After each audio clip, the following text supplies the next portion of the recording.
Assalamualaikum warahmatullahi wabarakatuh. Salam sejahtera untuk kita semua. Om Swastiastu, Namo Buddhaya, salam kebajikan. Perkenalkan, nama saya Soleman Yusuf, peserta workshop pengampu PKP tahun 2024, Lembaga Administrasi Negara LAN Republik Indonesia. Saya bekerja di Satuan Kerja Stasiun Siaran Luar Negeri Voice of Indonesia, VOI, Radio Republik Indonesia, yang diikutsertakan oleh Pusdikbangdiklat RRI untuk workshop PKP ini. Inilah sekilas profil saya. Pada pelatihan kepemimpinan pengawasan PKP kali ini, saya akan menyampaikan rencana pembelajaran PKP untuk materi pelatihan yang ada di agenda 2. Di agenda 1, peserta belajar tentang kepemimpinan Pancasila dan bela negara. Kompetensi yang akan dibangun berdasarkan KEP-KALAN nomor 1 tahun 2023 dan KEP-KALAN nomor 2 tahun 2023. Keputusan Kepala LAN nomor 1 tahun 2023 tentang kurikulum pelatihan struktural kepemimpinan. Keputusan Kepala LAN nomor 2 tahun 2023 tentang pedoman penyelenggaraan pelatihan struktural kepemimpinan. Ini intinya adalah bagaimana membangun kompetensi kepemimpinan pelayanan untuk menjamin terlaksananya akuntabilitas pelayanan. Paparan ini menjelaskan bagaimana keterkaitan dengan antar agenda 1, 2, dan 3. Di agenda 1, para peserta dibekali kemampuan untuk memahami persepsi publik tentang lingkup cinta tanah air dalam perspektif wawasan Nusantara, tentang kearifan lokal dan Pancasila, serta sistem pemerintahan Indonesia dalam kerangka tujuan negara. Kita bisa lihat di slide pada bagian agenda 1 ini. Nah, di agenda 2 tentang kepemimpinan pelayanan, peserta akan mempelajari 4 materi pelatihan dari mulai mata pelatihan diagnosa organisasi, berpikir kreatif dalam pelayanan, kemudian membangun tim efektif di era normal, dan kepemimpinan dalam pelaksanaan pekerjaan untuk menguatkan pondasi berpikir. Pondasi berpikir mereka di agenda 3 dan proyek perubahan yang akan mereka lakukan. Dan ini adalah agenda 3 tentang komunikasi dalam pelayanan publik, kemudian tentang perencanaan kegiatan pelayanan publik, penyusunan RKA, dan lain sebagainya. Saya akan lebih fokus kepada materi pelatihan yang ada di agenda 2 yang terdiri dari 4 mata pelatihan, yakni diagnosa organisasi yang bertujuan untuk memahami dan mampu mendiagnosis isu dalam organisasi. Diagnosa organisasi ini saya pilih untuk mendelivery kepada peserta PKP agar mereka memiliki kompetensi mendiagnosa seluruh isu di organisasi. Kemudian juga bagaimana menentukan isu strategis di unitnya dan mengidentifikasi berbagai permasalahan yang menghambat kinerja unit melalui penerapan teknik-teknik analisis organisasi yang kemudian mampu merumuskan solusi untuk mengatasi agar mencapai kondisi yang diharapkan. Itulah mengapa diagnosa organisasi ini diletakkan di mata pelatihan pertama di agenda 2.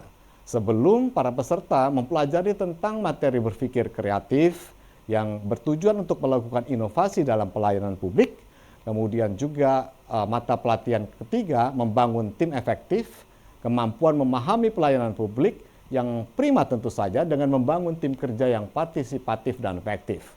Dan materi keempat, kepemimpinan dalam pelaksanaan pekerjaan yang substansinya adalah konsep dasar kepemimpinan yang melayani atau kita kenal dengan servant leadership.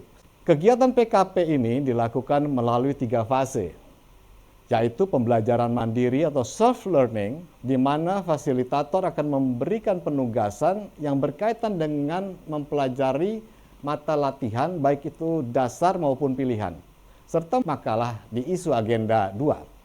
Pada fase ini, dialokasikan waktu 10 jam pembelajaran atau 450 menit.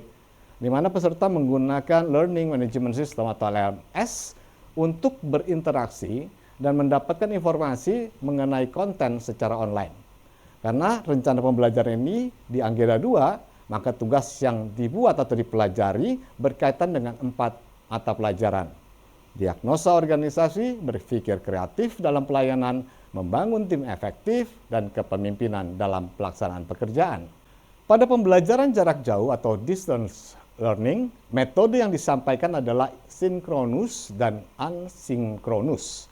Nah, untuk asinkronus yang berlangsung selama 2 jam pelajaran atau sekitar 90 menit, fasilitator akan melihat sejauh mana hasil pembelajaran mandiri dipahami oleh peserta. Kita bisa lihat di tayangan di belakang saya ini.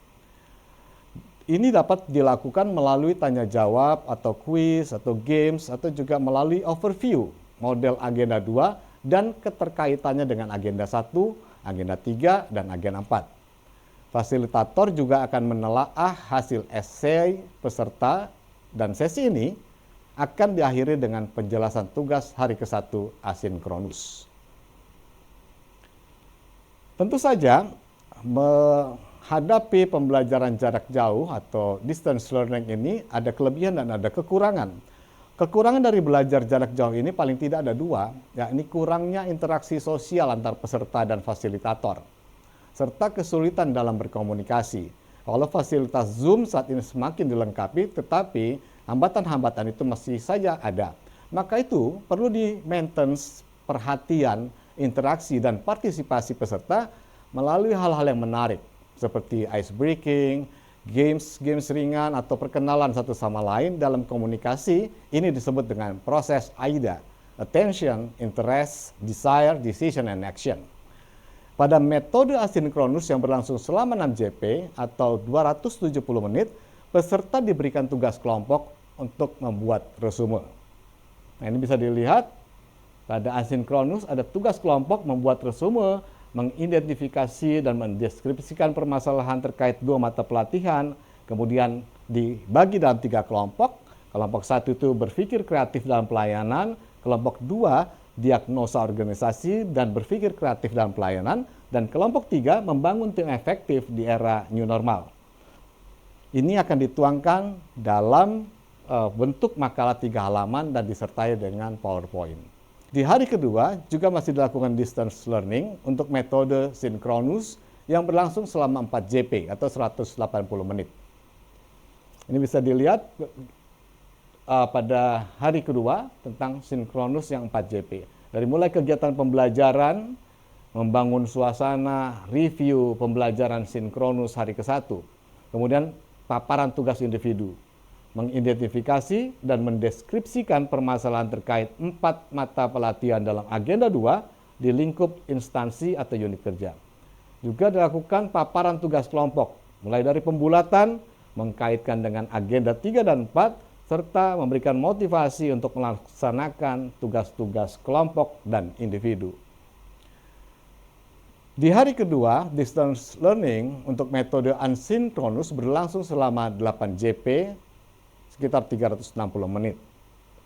Kegiatan pembelajarannya ialah tugas kelompok, memperbaiki hasil identifikasi dan deskripsi permasalahan terkait 2 mata pelatihan. Kemudian tugas individunya adalah mengidentifikasi dan mendeskripsikan isu-isu atau permasalahan aktual dalam organisasi masing-masing. Kemudian melakukan analisis dengan 4 alat analisis, ada APKL, USG, Fishbone, dan McNamara atau yang lainnya, dan juga memberi solusi yang inovatif. Kemudian mengidentifikasi stakeholder dan analisis peta stakeholder. Dalam asinkronis ini penting memberi insight kepada peserta. Bagaimana mata pelatihan agenda 2 ini relevan dan realistis di dunia nyata. Bukan sekedar teori saja. Memberikan contoh tentang bagaimana suatu organisasi jatuh bangun perlu untuk disampaikan. Misal bagaimana Nokia, raksasa telepon seluler pada zamannya, berjaya pada era-era tersebut, tiba-tiba menyatakan diakuisisi oleh Microsoft karena kalah bersaing dan salah dalam mendiagnosa lingkungan eksternalnya. Atau juga bagaimana kebangkitan PT Kereta Api Indonesia, PT KAI, dengan reformasi dan transformasi yang dilakukan secara totalitas oleh seorang Ignatius Jonan, atau tentang upaya PT POS Indonesia dalam upayanya keluar dari apa yang disebut dengan zombie corporate. Atau kita juga bisa memberikan ilustrasi tentang persaingan ekstra jos, misalnya dengan Kuku Bima. Bangkrutnya perusahaan jamu PT Nyonya Menir yang memiliki slogan berdiri sejak tahun 1919. atau juga tentang ide yang tampaknya simpel dari CEO Bank BCA merubah persepsi security yang berkesan sangar menjadi sosok yang ramah dan melayani. Contoh-contoh nyata ini penting disampaikan kepada peserta sehingga mereka dapat melihat relevansi pentingnya mempelajari agenda 2 ini untuk mengilhami proyek perubahan yang akan dilakukan di instansi atau unit kerjanya.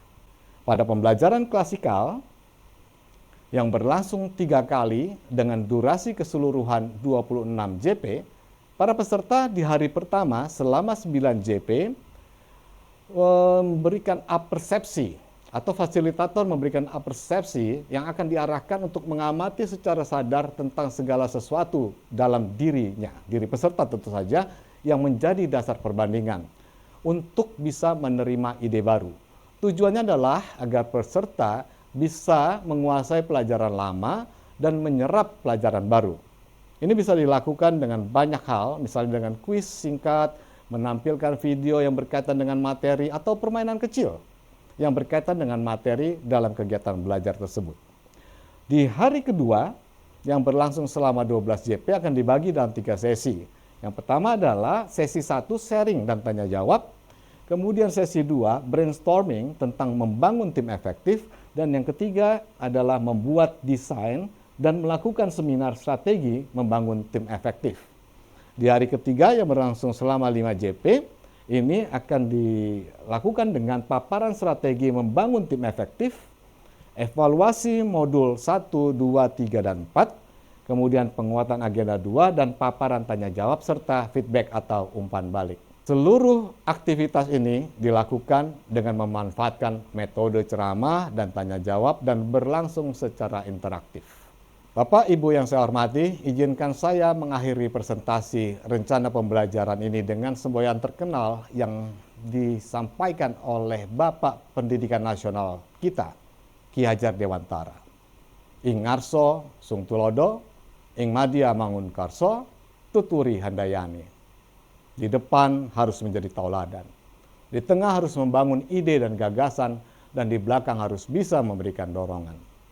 Ini relevan sekali dengan materi agenda 2 kepemimpinan pelayanan. Dengan rencana pembelajaran yang tepat dan materi pembelajaran yang juga tepat, maka tujuan untuk menciptakan pemimpin yang melayani akan bisa dicapai. Insya Allah. Terima kasih. Wassalamualaikum warahmatullahi wabarakatuh.